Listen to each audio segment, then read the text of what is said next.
Perezida wa Repubulika y'u Rwanda Kagame Paul yasubije mugenzi we wa Afurika y'Epfo washinje u Rwanda gufata Congo gutera inkunga M23.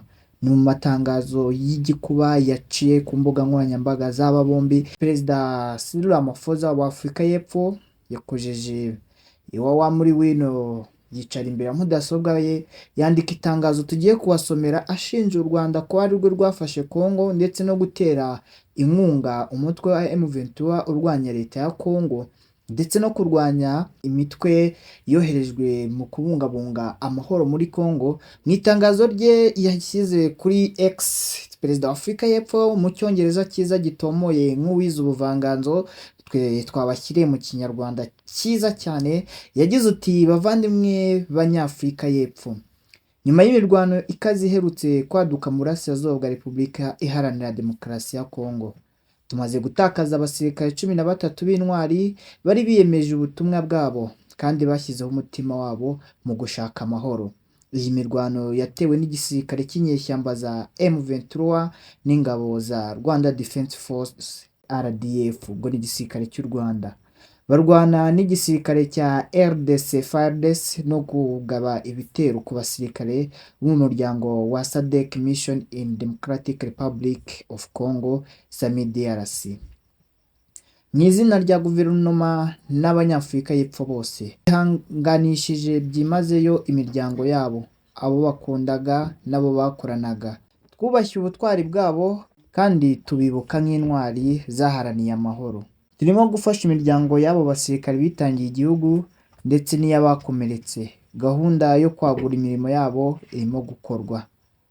Ibitero byagabwe kuri aba basirikare byahitanye n'abandi bagize SAMIDRC baturuka mu bihugu bitanga ingabo muri iyi mishinga, barimo abo muri Malawi na Tanzania ndetse n'abasirikare b'umutwe wa MONUSCO wa Loni. Kunamira abo bose bapfuye, tukihanganisha imiryango yabo, guverinoma zabo n'abaturage b'igihugu n'abaturage b'ibihugu byabo. Situwasiyo mu duce twa Goma na Sake aho ingabo zacu n'iza bagenzi bacu ziri iracyari mbi cyane, yuzuyemo umutekano muke ndetse n'ubushyamirane buvanze n'ubwoba. Minisitiri w'ingabo n'intwari z'igihugu Madamu Ange Motekaga, umugaba mukuru w'ingabo za SANDF General Randazik Mapuanya hamwe n'umuyobozi w'ingabo za SAMIDRC Major General Mwanasiwiki Daikopu barimo gukora ibishoboka byose kugira ngo abasirikare bacu bakomeze kubona ibikoresho bihagije n'inkunga ikenewe muri ubu butumwa bukomeye. Tubabajwe n'ibihuha n'ibitekerezo bitandukanye bijyanye n'icyo abasirikare bacu bagezeho nk'ikintu nk'intambara imeze. Twese Abanyafurika y'Epfo tugomba gushyigikira intwari zacu, abagabo n'abagore bashyize ubuzima bwabo mu kaga bashaka amahoro muri Afurika.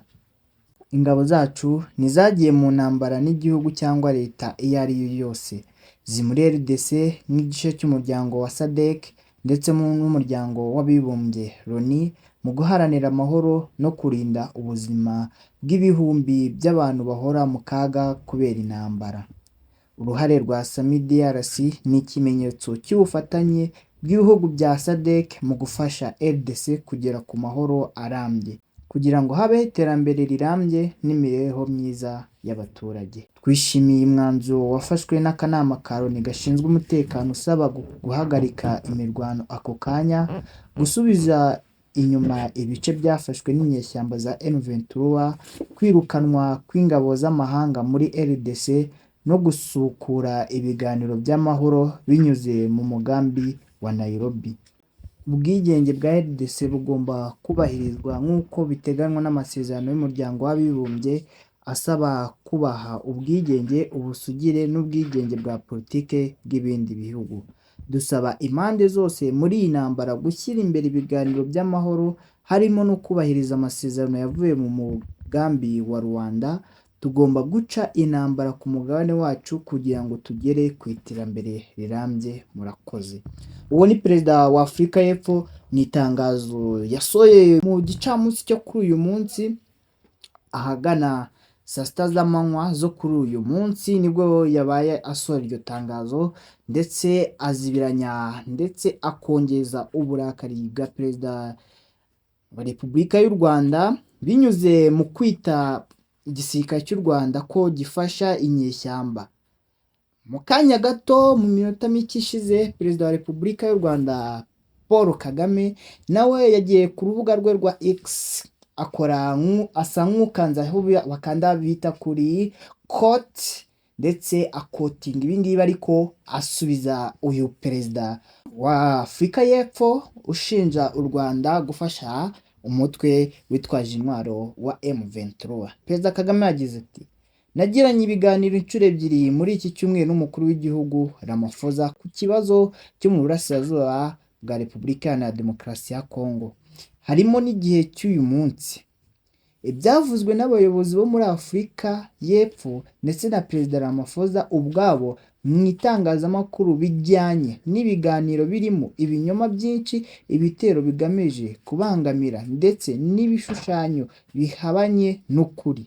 Niba amagambo ashobora guhinduka cyane kuva mu biganiro kugera mu itangazamakuru, bitwereka byinshi ku buryo ibi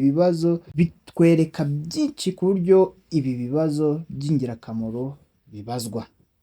Dore ibintu bimwe na bimwe bisobanurwa neza ku nyandiko.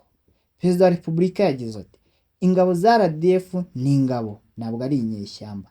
Sami DRC ntabwo ari umutwe w'amahoro kandi nta ruhare rwayo muri iki kibazo. Sami DRC yemerewe na SADC nk'umutwe w'ingabo mu ntambara ukora ibikorwa by'intambara kugira ngo ufashe leta RDC kurwanya abaturage bayo, ukorana n'imitwe y'inyeshyamba, ukora jenoside nka FDLR ishaka guhungabanya u Rwanda ndetse inateza ubwoba bwo gusubiza intambara mu Rwanda ubwaryo.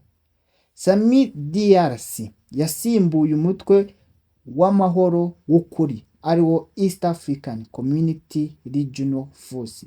Ibi bigatuma ibiganiro by'amahoro biba intambamyi. Perezida Ramaphosa nta guhimba umutwe byabayeho keretse niba yabikoze mu rurimi rwe rwa kavukire numva.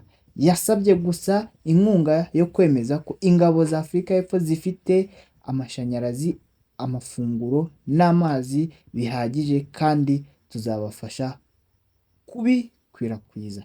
Perezida Ramaphosa yanasobanuriye ko M23 itisha abasirikare ba Afurika y'Epfo ahubwo FARDC ariyo yabikoze. Niba Afurika y'Epfo ishaka gutanga umusanzu ku bibazo by'amahoro, ibyo ni byiza, ariko Afurika y'Epfo ntabwo ifite ubushobozi bwo kuba umuhuza cyangwa umuhuza w'amahoro.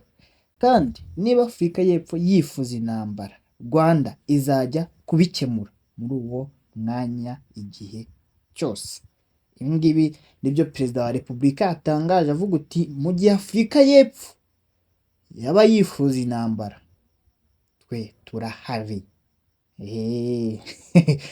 Mu cyongereza kizagize uti and if South Africa prefers confrontation, Rwanda will deal with the matter in that context any day. Ubwo igihe cyose babishakira bahangana nabo. Ubwo uku ni uguterana amagambo, intambara y'ubutita itangiye hagati y'abaperezida